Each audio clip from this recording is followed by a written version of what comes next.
Indonesia yang bisa menghentikan teror itu adalah tumbangnya Prabowo, nggak ada pilihan lain. Jadi menurut saya alternatifnya bukan pada prosedur yang formal impeachment seperti itu. Itu tidak akan jalan.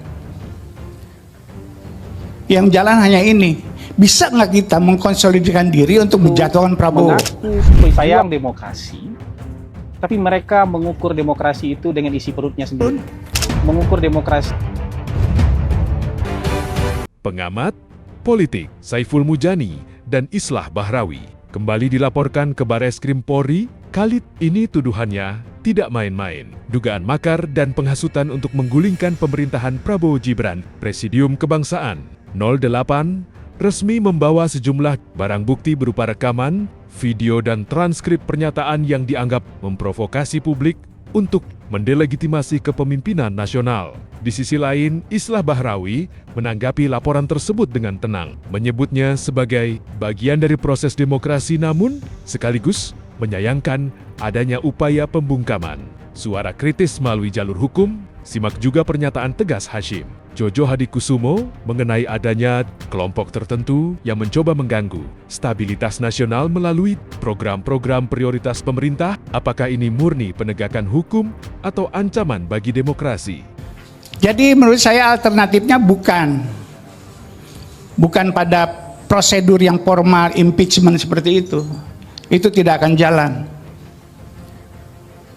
Yang jalan hanya ini. Bisa nggak kita mengkonsolidasikan diri untuk menjatuhkan Prabowo? Sama seperti halnya perang Iran melawan Amerika. Yang bisa menghentikan perang itu sebenarnya bukan negosiasi syarat dan prasyarat yang akan diajukan masing-masing. Yang bisa menghentikan perang itu adalah tumbangnya Trump. Ya kalau kita bicara Indonesia, yang bisa menghentikan teror itu adalah tumbangnya Prabowo. Nggak ada pilihan lain. Assalamualaikum warahmatullahi wabarakatuh. Saya kira kita semua menyadari tentang proses-proses totalitarianisme yang terjadi di negara kita hari ini. Kita rasakan semua. Saya ingat tulisannya Ibnu Khaldun dalam Al-Ibar, bukan yang Al-Muqaddimah. Kalau Al-Muqaddimah sangat normatif. Tapi kalau di Al-Ibar diterangkan bahwa semakin kencang seorang pemimpin membangun dengan ketakutan, maka dengan sendirinya dia menabung keberanian dari orang-orang yang akan melawannya. Dan itu terjadi di hampir semua pemerintahan yang totaliter. Semakin galak dia kepada rakyatnya, semakin cepat dia menyongsong kerubuhannya. Mencontohkan Sudan dan Mali, negara-negara Maghrib yang dicontohkan oleh Ibnu Khaldun dalam kitab itu.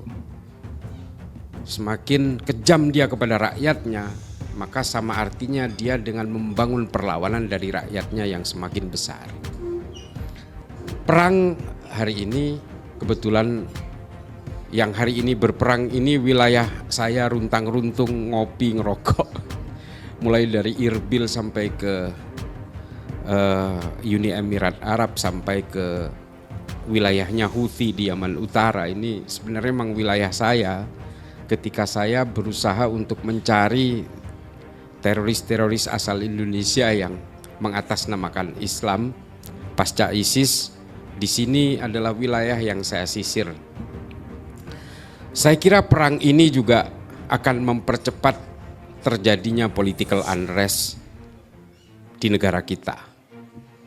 Ini akan bertemu antara absis dan ordinat, bagaimana ketakutan-ketakutan yang dibangun oleh Prabowo.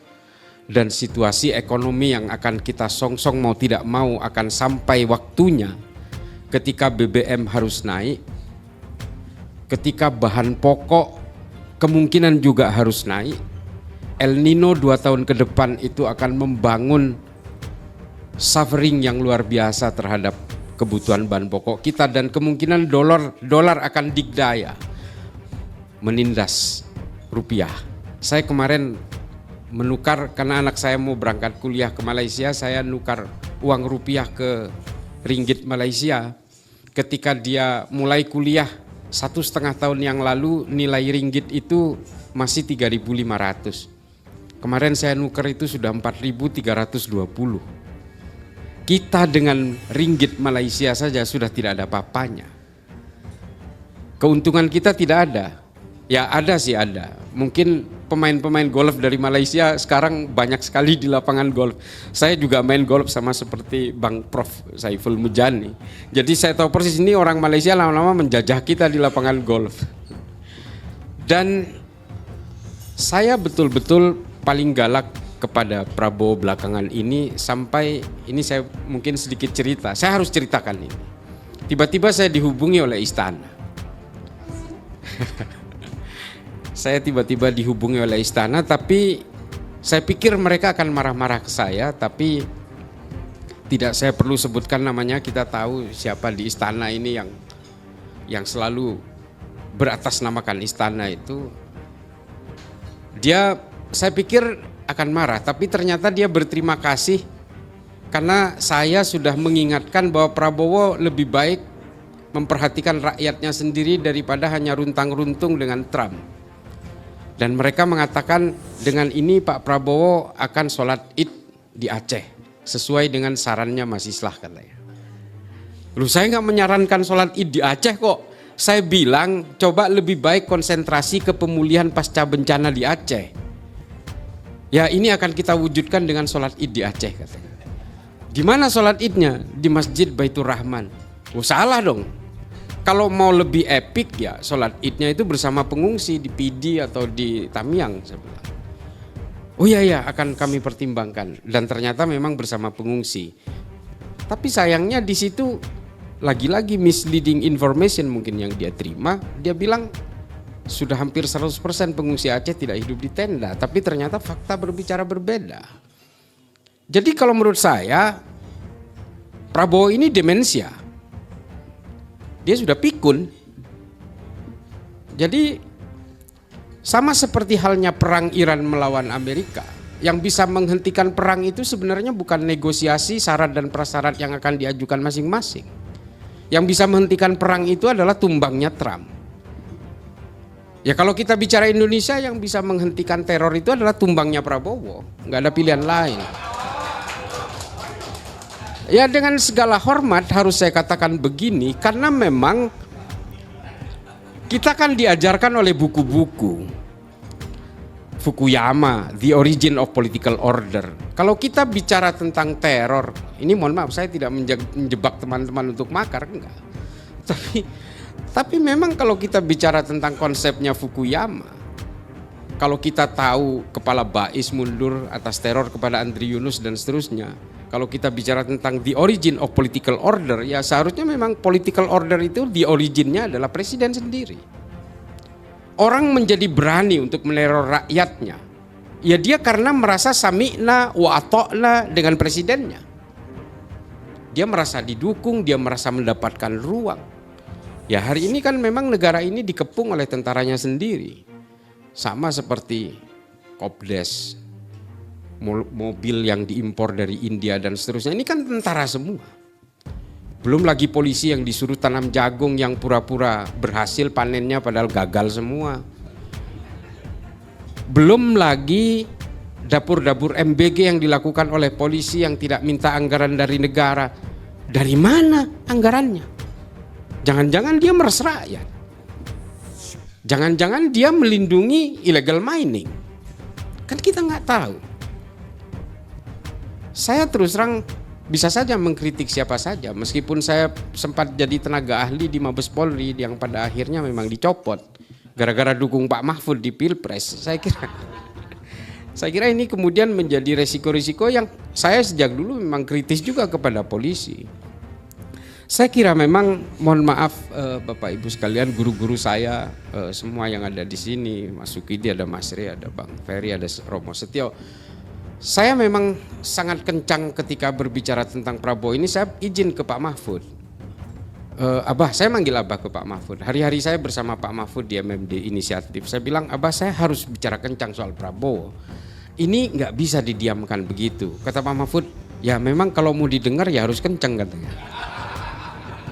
Lalu saya minta, karena saya punya segmen di platformnya Pak Mahfud Terus Terang Media, acaranya namanya Berani.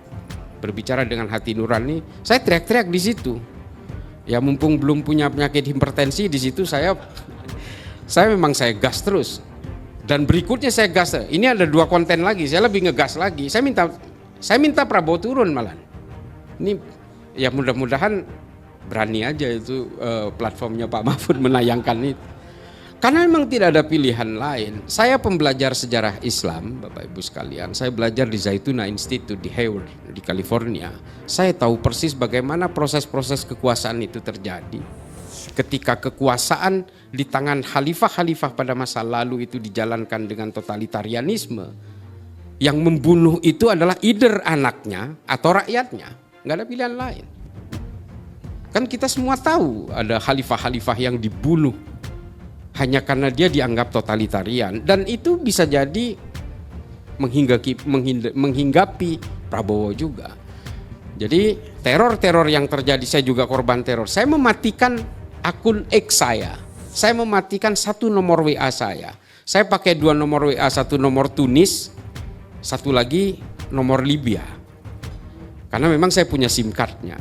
Ketika saya bergerak di sana untuk menyadarkan teroris-teroris yang ditahan oleh polisi, tentara-tentara Libya di Benghazi, saya kemudian dikasih nomor itu, saya pakai sampai sekarang. Tunis juga karena barokahnya Suhairi Misrawi, saya dikasih SIM card. saya pakai sampai sekarang. Jadi sebegitu menakutkannya buat saya bentuk teror ini, maksudnya bukan takut untuk kemudian tidak melawan, justru saya semakin melawan. Saya kemana-mana biasa aja. Saya terus terang, yang paling saya pikirkan adalah keluarga memang. Dan keluarga saya sudah saya ungsikan ke Malaysia. Saya carikan tempat tinggal di sana dan saya ungsikan anak saya semua. Anak saya kebetulan S2 di Skotlandia, jadi aman. Jadi di sini saya bisa leluasa karena saya dikuntit-kuntit juga. Bukan hanya dikuntit tentara, saya juga dikuntit jaksa juga.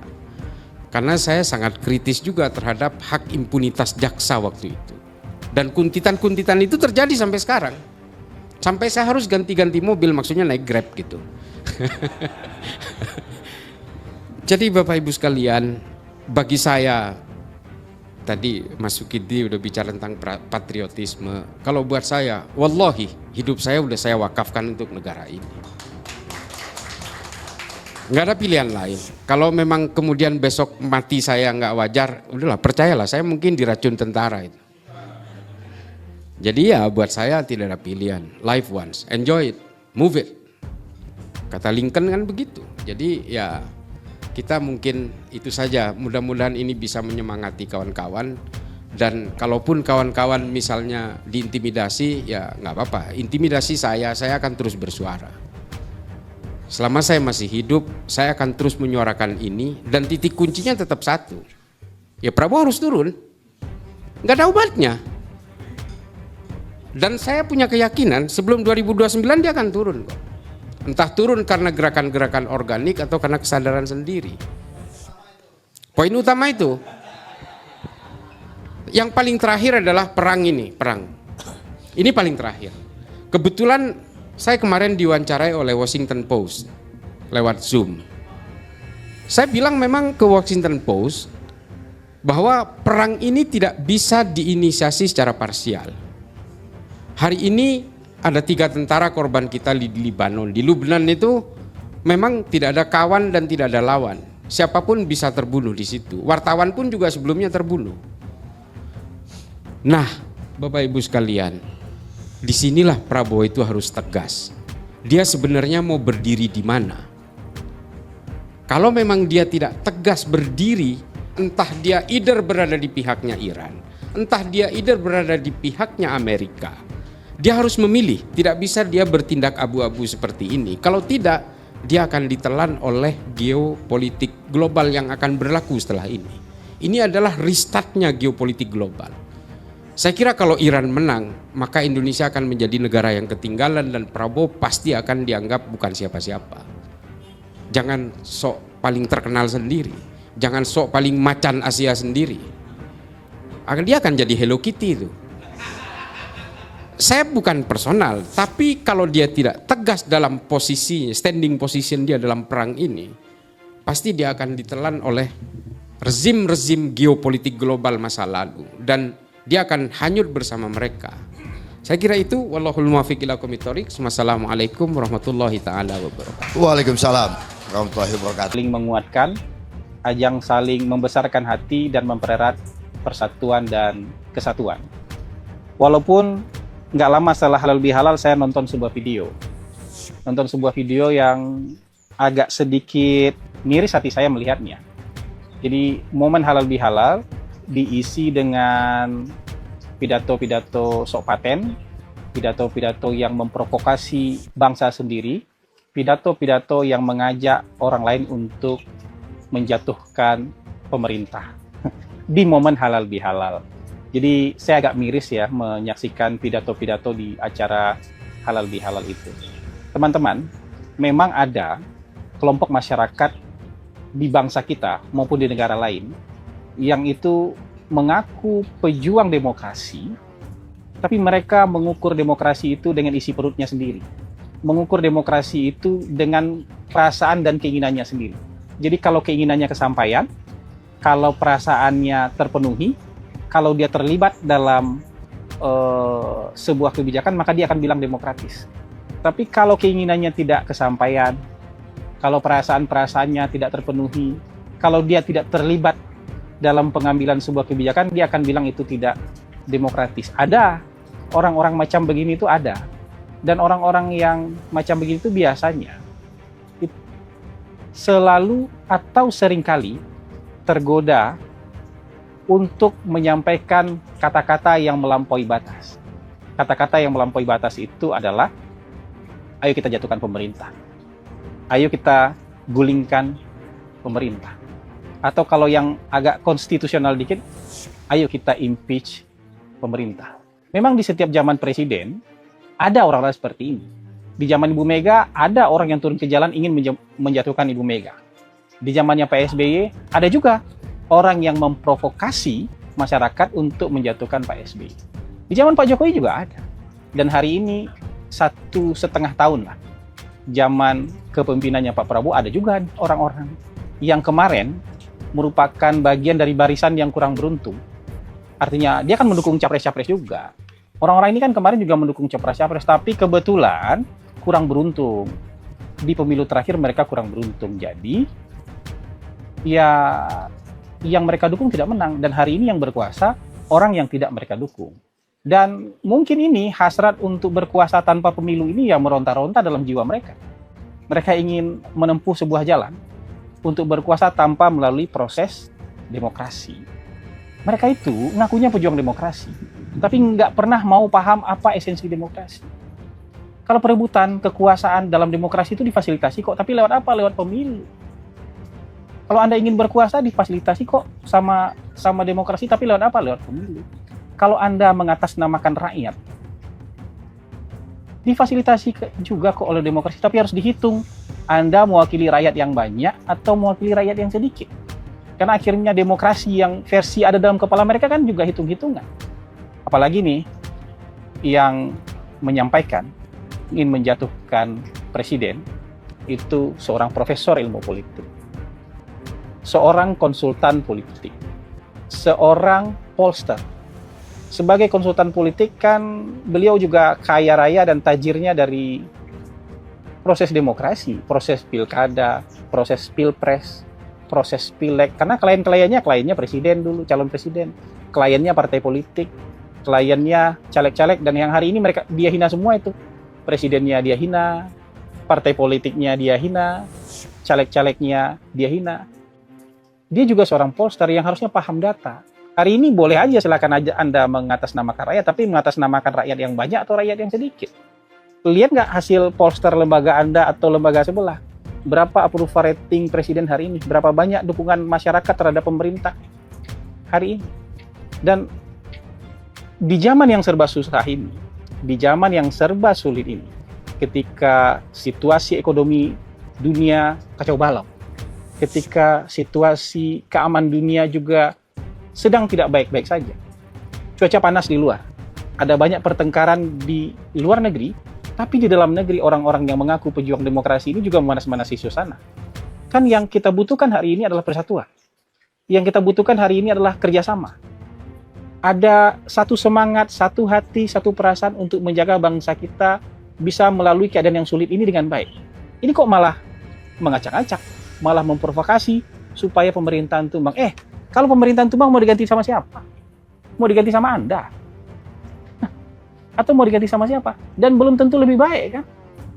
Dalam keadaan sulit ini kan belum tentu lebih baik. Makanya saya sih sangat tidak nyaman terus terang melihat lontaran-lontaran statement yang tidak menggunakan akalnya dengan baik, tidak menggunakan kebijaksanaannya dengan baik. Apalagi orang yang levelnya level tinggi, level profesor, level konsultan politik, level pollster yang harusnya bisa menjadi orang bijak, yang harusnya bisa menjadi pemberi jalan terang bagi masyarakat.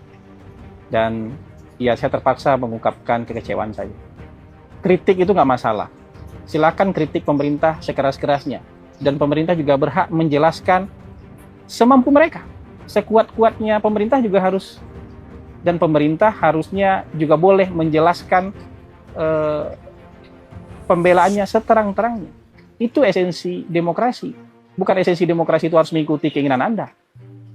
Bukan esensi demokrasi itu harus mengikuti semua orang yang mengatasnamakan rakyat, karena rakyat itu macam-macam. Jadi itu esensi demokrasi yang bisa kita terima. Tapi kalau pemerintah tidak melakukan pelanggaran, tidak melakukan kesalahan melanggar undang-undang, tidak menabrak konstitusi, tapi Anda ingin mengajak masyarakat untuk menjatuhkan presiden karena perasaan Anda tidak terpenuhi, karena keinginan Anda tidak tercapai, ya, itu sesuatu hal yang tidak bisa diterima. Jadi, ya, saya merasa perlu untuk menyampaikan sikap saya terhadap pidato-pidato di acara halal bihalal yang bukannya merajut silaturahmi, bukan memperkuat rasa persatuan, tapi malah mengadu domba, malah mengajak masyarakat untuk menjatuhkan pemerintah.